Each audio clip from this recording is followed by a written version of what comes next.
Today on Pro Church Daily, we're talking about one phrase your church should stop using and what to say instead. Well, hey there, and welcome to Pro Church Daily, the show where in 10 minutes or less you'll get your daily dose of tips and tactics to help your church share the message of Jesus while we navigate the biggest communication shift we've seen in the last 500 years. I'm your host, Alex Mills. I'm joined as always by the boss man, it's Brady Shearer, and today we're going to talk about one phrase your church should stop using and what to say instead. Look, church communications is tough, and there are so many moving pieces, so many variables. We literally have a daily show where we tell you, hey, you're doing this, you should probably do this differently. And a lot of the time, we're talking about big macro things. And church communications gets even more difficult when we recognize that most people within our churches, staff, volunteers, don't have a background in this. We're kind of just going with what feels best. Maybe we don't have any formal or even informal education. We're thrust into this role, and we've got it. With that being said, even small changes can move the needle forward, even in small ways. And I have presented more than 30,000 individual church announcements for ministries all around the world, urban, rural, different ethnicities, every different denomination, different size. And I have seen this simple three-word phrase used across the board by every kind, every type, and every size of church. There's a couple of reasons why I do not like this phrase. We're going to talk about why, and we're even going to offer you an alternative by the end of this episode of Pro Church Daily. The way that this phrase is most frequently used is at the end of an announcement. So you'll be presenting something like, hey, we've got a Wednesday evening potluck coming up. If your name starts from A to L, make sure you bring a side. If it starts with M to Z, make sure you bring a dessert. And we know you're going to love it. Don't miss it. Those three words. Don't miss it. The classic conclusion to a traditional church announcement.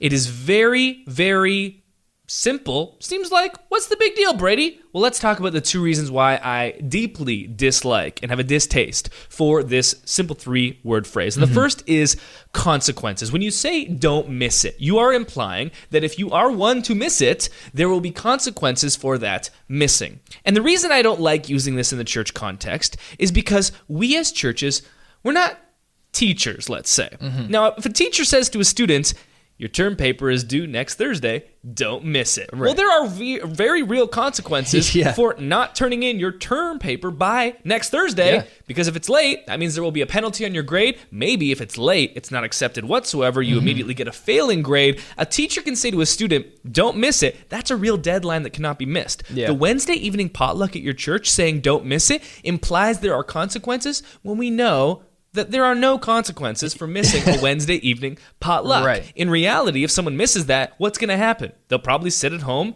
or they have another commitment, and their life will go on. There will be another Wednesday evening potluck.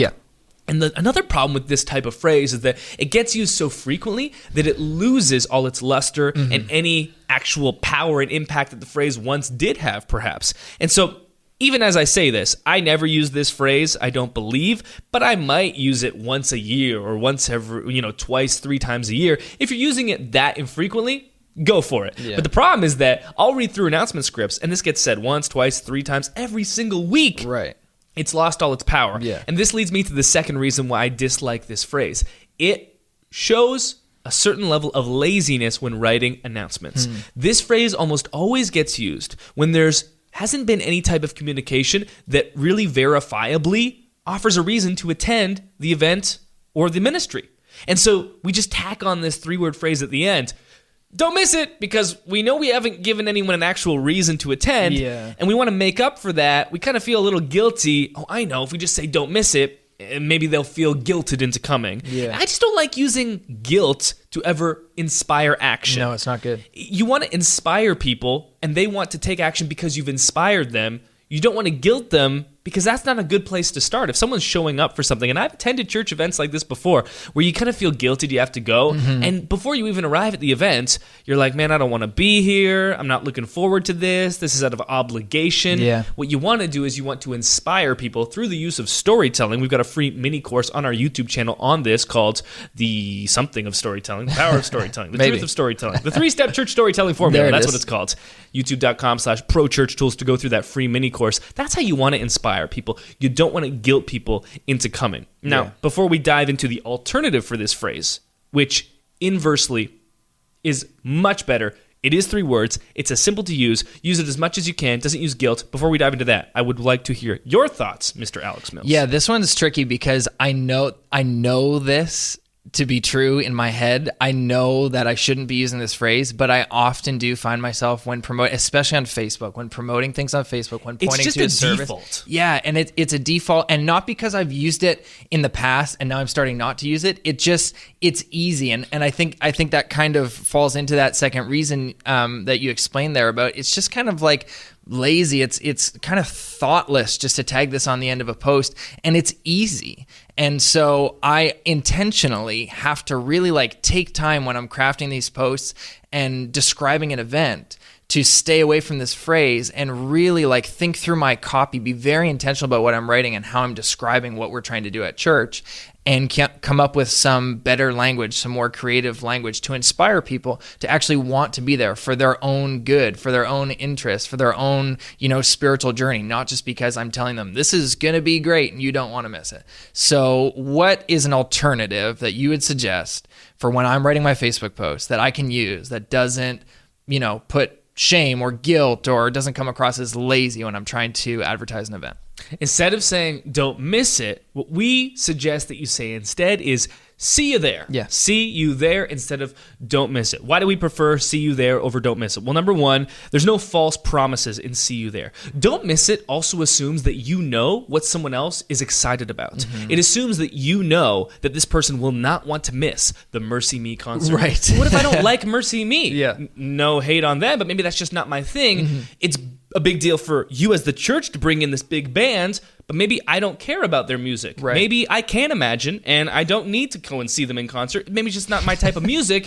And so you saying don't miss it implies that I love them. Maybe you do, but I don't. See you there does not have any of that. It doesn't make any false promises that, if you don't miss this, there will be consequences. That is completely disappeared in this phrase. It also doesn't use intimidation tactics or that guilt factor that you were mentioning. It doesn't say, if you don't miss it, because if you were a real member of our church, yeah.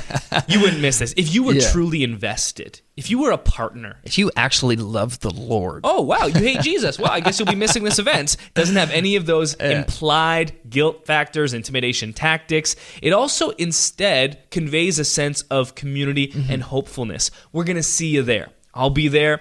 Hope that you'll be there. Our community is rallying, gathering around whatever this event is going to be. Yeah. And again, a lot of communication comes down to the implied emotions and attitudes that are underneath the statement. On the surface, most people that you talk to about this, hey, don't say don't miss it, say see you there instead, are going to be like, who cares? This is really no big deal. Seems harmless. Exactly. But communications is very nuanced. And we kind of started off this episode talking about, hey, this might not seem like a big deal. Communications is very difficult, but even the smallest of changes can push the needle forward. Right. And when you do a ton of these small things that in reality require no effort, it doesn't take any effort to swap out see you there instead of don't miss it. But we can compound these things over time. They can make a large difference overall because the implication underlying don't miss it is, I know exactly what you want, which is just not true. There will be consequences if you don't have this, and also guilt if you were really in love with Jesus. You would be here. Whereas see you there implies feelings of hopefulness, feelings of community, and feelings of we're rallying around something, this group effort, and we'd love for you to be a part. It's invitational by nature as well. I love this. It seems like maybe just exchanging one set of 3 words for another set of 3 words could be seemingly non-consequential, and maybe no one will notice the difference. But I really do love just what's behind those 3 words of see you there. It makes me feel seen. It fosters like this sense of inclusion, like somebody's looking forward to seeing me at this event. You're valued rather than you are required or obligated. Exactly. So I love this so much, and I use this phrase. I use see you there a lot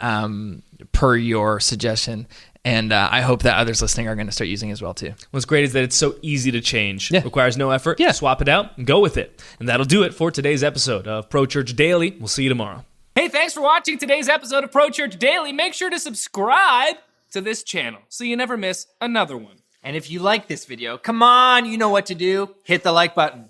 Thanks for watching. We'll see you in another one. Another one.